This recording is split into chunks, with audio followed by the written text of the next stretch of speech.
अफरोज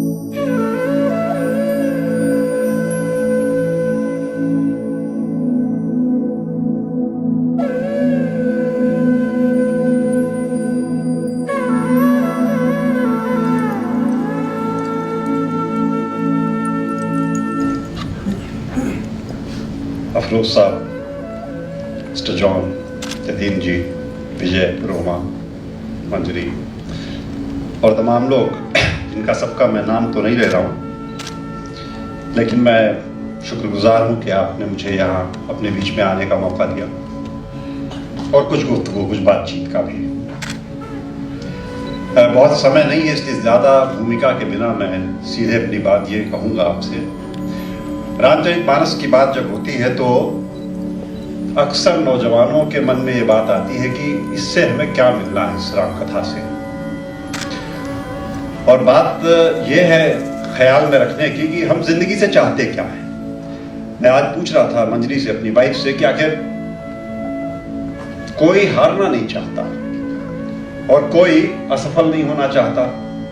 हम सब चाहते हैं सफलता और जीत। ये सफलता और जीत अगर ये जिंदगी की खुशी का मापदंड है, अगर, तो एक बात सोचने की ये है कि ये आएगी कहां से और कैसे। जैसा मैंने कहा, समय बहुत कम है मेरे पास, इसलिए संक्षेप में मैं आपसे ये एक सूत्र आज थोड़ी देर में आपके सामने लाना चाहूंगा। जिंदगी की सफलता का सूत्र, सफलता कह रहा हूं मैं, सक्सेस, अच्छी और बुरी की बात नहीं हो रही है, सफलता। नौजवानों से खास तौर से, नवयुवतियों से खास तौर से ये बात कहूंगा। इस सूत्र को बताने के पहले और रामचरितमानस की ओर आने के पहले मैं एक छोटी बात आपसे बताऊंगा, आपको वापस ले चलूंगा इतिहास के पन्नों में। कोई 502 साल पुरानी बात है। 1812 में द पैट्रियोटिक वॉर, बड़ा युद्ध हुआ। नेपोलियन ने 6,85,000 सेना लेकर के नीमन रिवर पार की और रशिया पे हमला किया।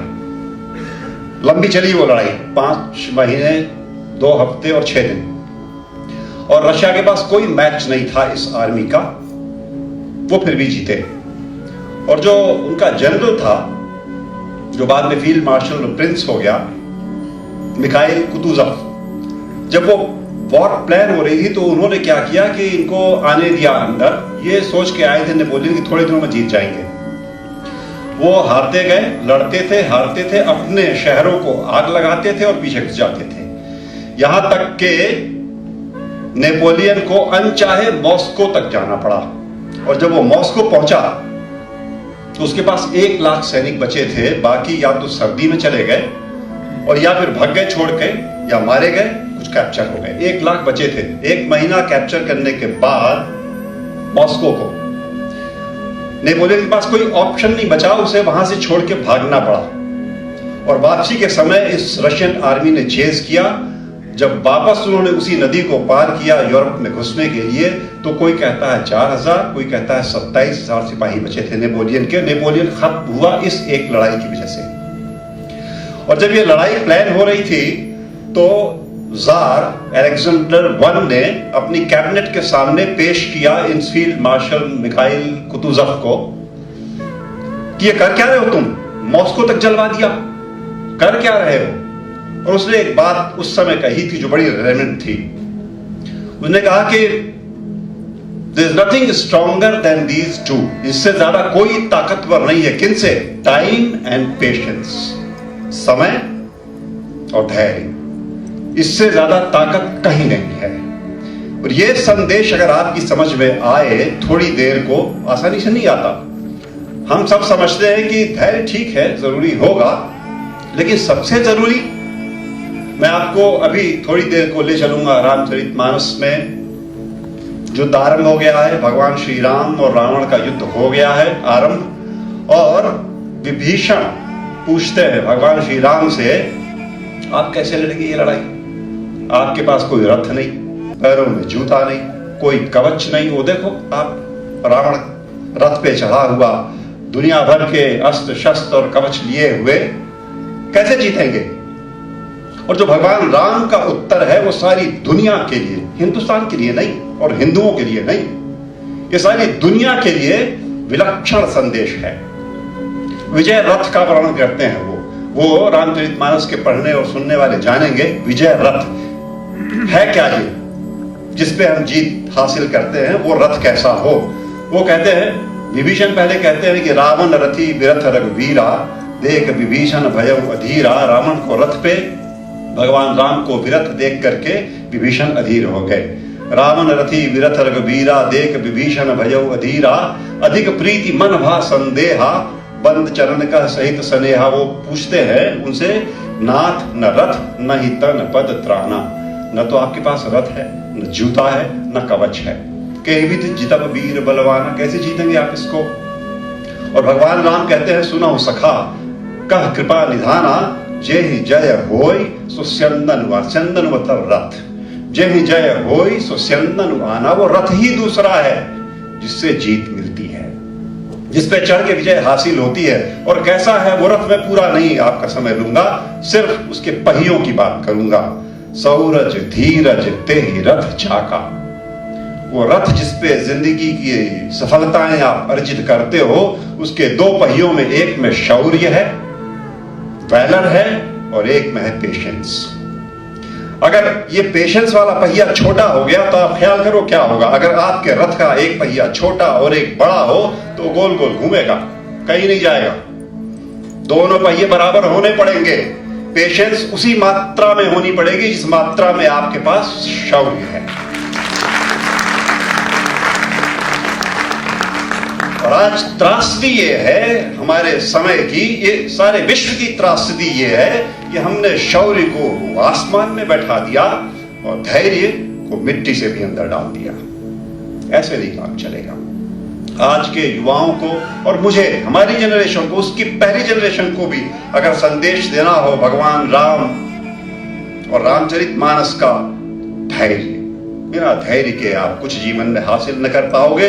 सचिन तेंदुलकर की जीवनी पढ़ो तो रोज 11 घंटे वो बच्चा मेहनत करता है 11 साल की उम्र से, बिना पेशेंस के। परसीवरेंस और पेशेंस जुड़े हुए, कुछ नहीं हासिल कर सकते। आप जिंदगी में सोचना, जो कुछ आज किसी ने भी हासिल किया है, क्या बिना परसीवरेंस और पेशेंस के? नहीं। ये संदेश मिस हो गया।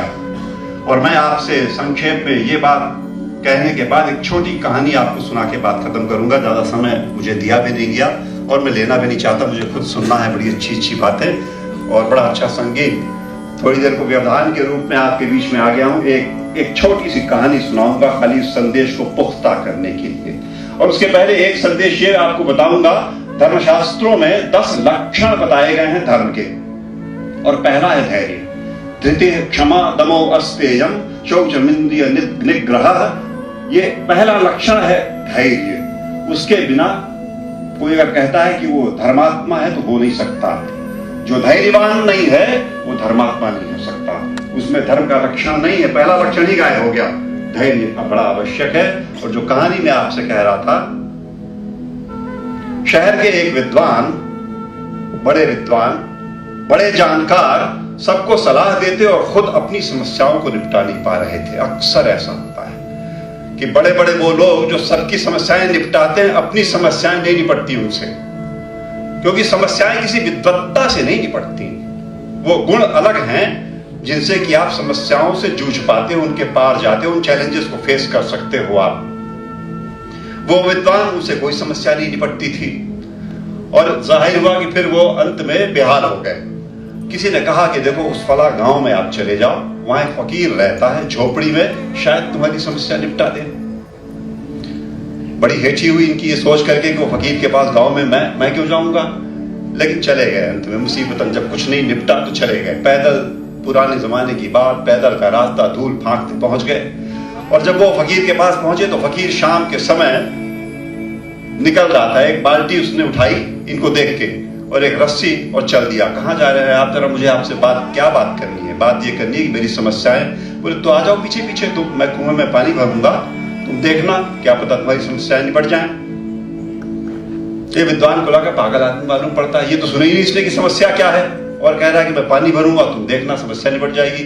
लग लिए पीछे करते, क्या उतनी दूर आए थे।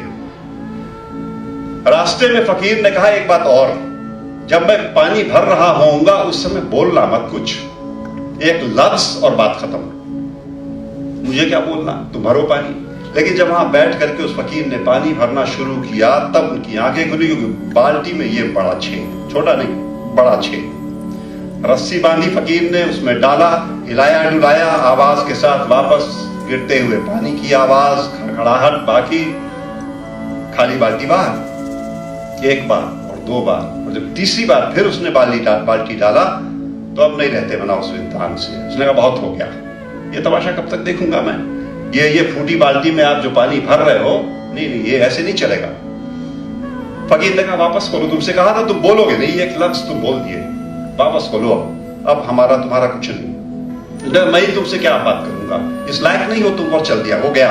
रात हो गई, जाता कहां, गांव में सो गया। सुबह उसे ख्याल में एक बात आई कि बुढ़ा फकीर जो पानी भरता था, ये 3 बार खींच चुका था, कितनी बार और खींचता, 10-5 और थक जाता, ये खींचने में नहीं थका, मैं देखने में थक गया। आ गया वापस सुबह, और आगे उसने कहा कि एक बार फिर आया हूं तुमसे ये कहने की मेरी समस्याएं सुन लो, कुछ बता दो। उसने कहा बात ही खत्म, तुमसे कहा जाओ, बात नहीं होनी। बोले बेवकूफी तुम करते थे। विद्वान ने कहा बेवकूफी तुम करते थे, फूटी बाल्टी में पानी तुम भरते थे, भगाते मुझे हो। उस फकीर ने कहा इतनी अकल अगर तुम्हारे पास है तो तुम्हें यह दिखाई नहीं पड़ता कि तुम्हारी अपनी बाल्टी फूटी हुई है, तुम्हारी अपनी बाल्टी फूटी हुई है, उसमें अधैर्य है, अधैर्य का छेद है उसके अंदर, कुछ नहीं हो सकता तुम्हारा, और तुम्हारा ये छेद सिर्फ तुम भरोगे, कोई और भर नहीं सकता। हमारी फूटी बाल्टी का छेद बाहर से कोई नहीं भर सकता। अगर अधैर्य से ग्रस्त हैं हम, इम्पेशेंट हैं, अपनी जिंदगी की राह पे यकीन मानना, ठोकरें भी लगेंगी, गिरोगे भी, आगे भी नहीं जा पाओगे, क्योंकि इम्पेशेंस है तुम्हारे पास। ये जिंदगी की राह अच्छी या बुरी, ऊंची या नीची, खम या खाल, लेकिन ये ख्याल करना इस पे चलने के लिए आपके पास अगर कोई एक चीज चाहिए तो वो चाहिए पेशेंस। सौरभ धीरज तेरथ चाका, भगवान राम ने कहा ना, शौर्य और धैर्य। मित्रों, मैं आपसे आज हाथ जोड़ के निवेदन करता हूं, खास तौर से नए बच्चों से, ज्यादा जल्दी मत पकड़ो, ज्यादा तेजी मत दिखाओ, जो कुछ हासिल करना है जिंदगी में कर लेना, रफ्तार अपनी साध के रखो, और ख्याल रखना कि परसिवरेंस और